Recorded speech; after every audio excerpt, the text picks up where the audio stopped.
At this time, again, before the message, I'm going to ask Lilianna to come up. We were all blessed, in the mission trip, and I know she was blessed in a special way by God. And all of us, you'll probably hear testimonies from all of us at some point, but since you're curious probably about the mission trip, we wanted to give her a few minutes to share what God showed her on the mission trip, and I think there's a few pictures and things too as well. So let's encourage her, because I know she's overwhelmed with the Spirit of God right now, that she can come up and share her testimony.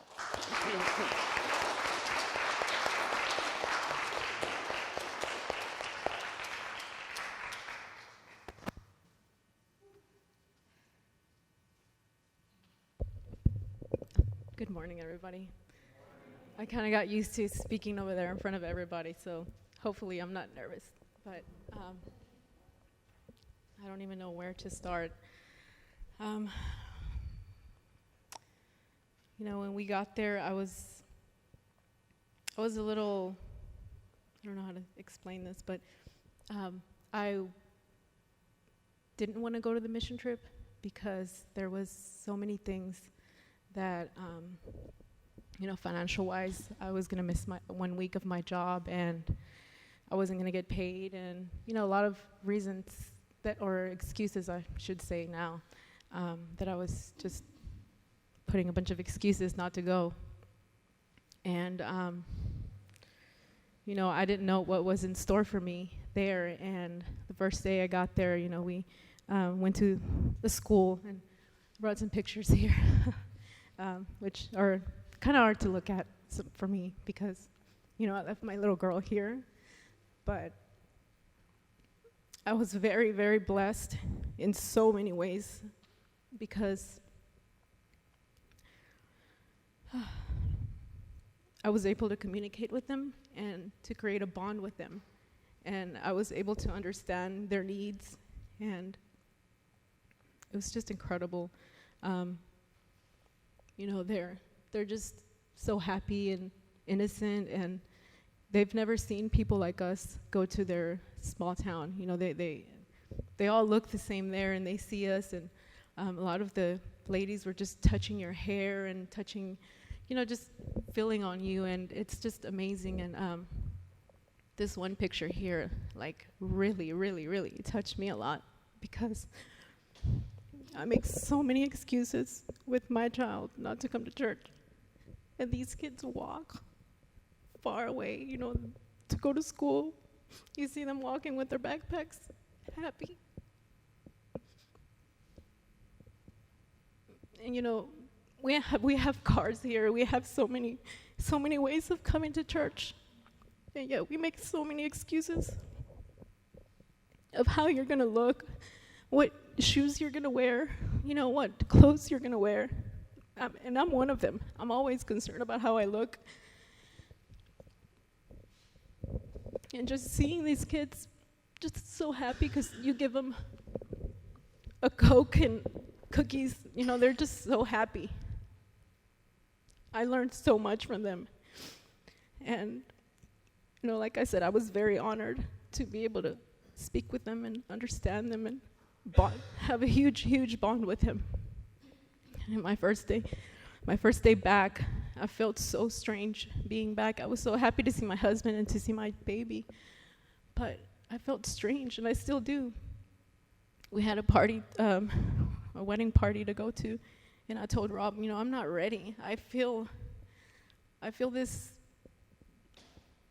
like I don't belong here, I was there for so many days, and I was in the humblest place you can ever be in, and I'm fixing to go to this house, this humongous house, when I was visiting houses made out of dirt, and I was just not ready. But I still went, and I shared what God, what I experienced there. But I don't know, there's just so many stories I wish I could share. But the last day, they made a special service for us, and they had all of us stand in front, and they were all going to come and say goodbye to each and every one of us. And why I was I was the first one everybody was going to be given a hug to. I don't know. But, you know, everybody started coming up to the front and hugging you and you know, telling me, you know, I'm really going to miss you so much. And that just like melted my heart. I've never had so much love, I guess. And I felt like, you know, I have many doubts, and, you know, sometimes I'm like, you know, God, I don't know if you really exist, you know. Yeah, I come to church and everything, but I do have those thoughts. And I always ask him to show me, you know, just show me how, you know, you exist. I know you do, but I don't feel it sometimes. And, you know, having these people just come up to you and tell you that they love you, and they were telling me, don't ever walk away from God. How do they even know what I'm going through? You know, and God was speaking to me through them, because I doubt him sometimes, a lot of times. And, you know, they were all hugging me. I don't think there was one person that didn't cry. Everybody, you know, hugged me. I hugged them. And it was just amazing.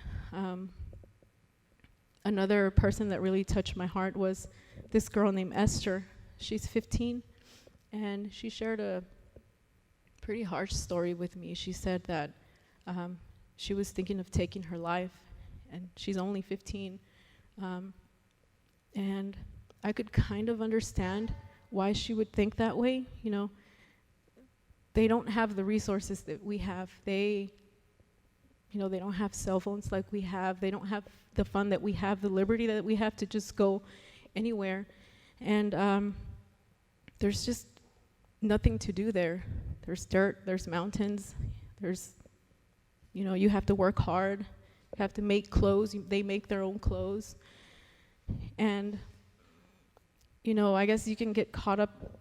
You can just easily have all those bad thoughts with having nothing to do, nothing to have your mind busy on. And, she shared with me that she wanted to take her life, and she wanted to drink some poison or something. And I was like, you're only 15. Why would you think of taking your life? That's just, and she said, I really would love for y'all not to leave. And, and I feel like, I don't know, I didn't know what to tell her, I was just telling her to don't walk away from God. And, everything that the world tells you, it's a lie. It's beautiful. It's beautiful out there. The world is beautiful.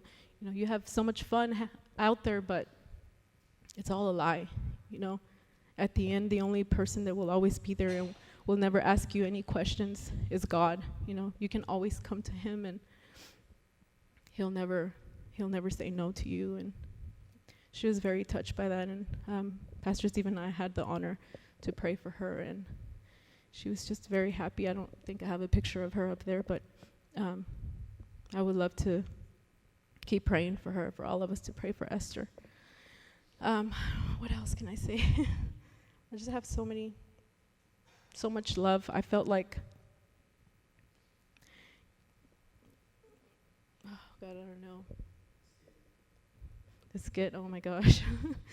The skit was amazing too. We practiced a lot, and Nazario, he actually didn't practice but like 2 times with us, maybe 3. And it came out perfect.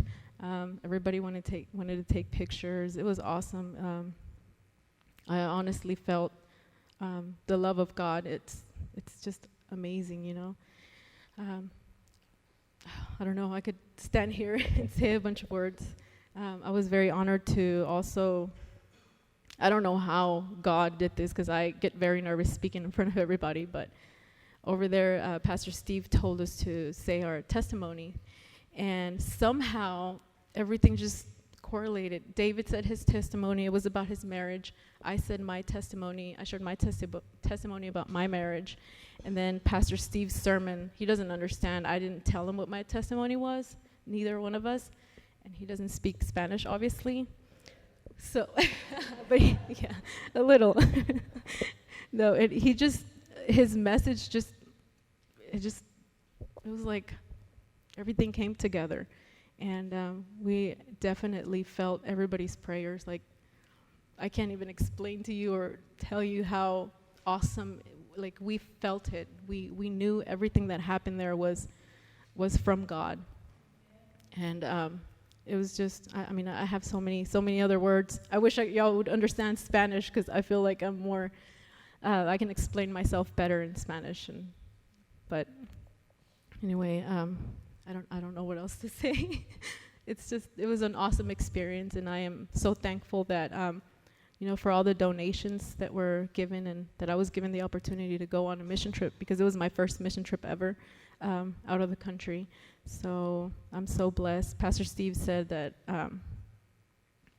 not to think that all mission trips are like this, that we were spoiled. We're not supposed to say the spoiled part, but we were very spoiled, thanks to God.